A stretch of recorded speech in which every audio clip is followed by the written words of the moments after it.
की उनियारा देवली विधानसभा सीट पर उपचुनाव की तारीख की घोषणा होना अभी बाकी है, लेकिन दोनों ही पार्टियों ने इस उपचुनाव को अपनी प्रतिष्ठा का सवाल बनाकर शतरंज की बिसात पर गोटियां जमाना शुरू कर दिया है। उधर आम जनता में इस बार स्थानीय प्रत्याशी की बात चल पड़ी है।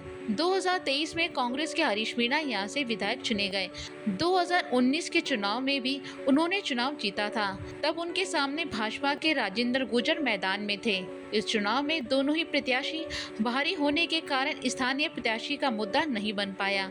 कोई स्थानीय शासक बतौर निर्दलीय भी खड़ा नहीं हुआ। वहीं 2023 के विधानसभा चुनाव में कांग्रेस के हरीश मीणा दोबारा विधायक चुने गए। इस चुनाव में भाजपा ने गुर्जर आंदोलन के बड़े नेता कर्नल किरोड़ी बैंसला के बेटे विजय बैंसला को मैदान में उतारा था। इस चुनाव में कांग्रेस छोड़कर राष्ट्रीय लोकतांत्रिक पार्टी का दामन पकड़ने वाले प्रोफेसर विक्रम गुर्जर ने भी अच्छी टक्कर दे दी थी, लेकिन ये तीनों प्रत्याशी भारी थे, इसलिए चुनाव में स्थानीयवाद का नारा फिर से नहीं चल पाया।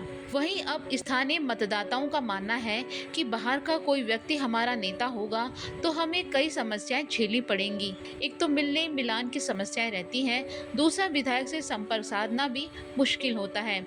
स्थानीय व्यक्ति होने से समाज, परिवार सबका दबाव रहता है। खुद विधायक भी सारी समस्याओं को समझते हैं, इसलिए इस बार गांव के चौपाल और नुक्कड़ पर किसी स्थानीय व्यक्ति को विधायक बनाने की बात चल रही है। और यह हवा कितनी चलेगी और आला कमान किसको इस आधार पर टिकट देगा, ये कहना मुश्किल है।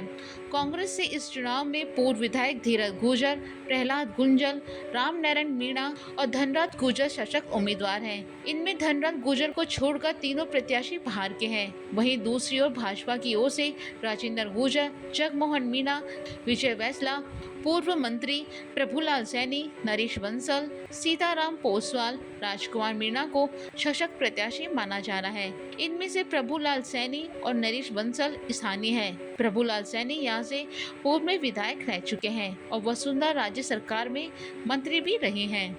मतदाताओं का कहना है इस क्षेत्र में कभी बाहर और स्थानीय की बात नहीं रही, हमेशा योग्य प्रत्याशी को चुनकर भेजा गया है।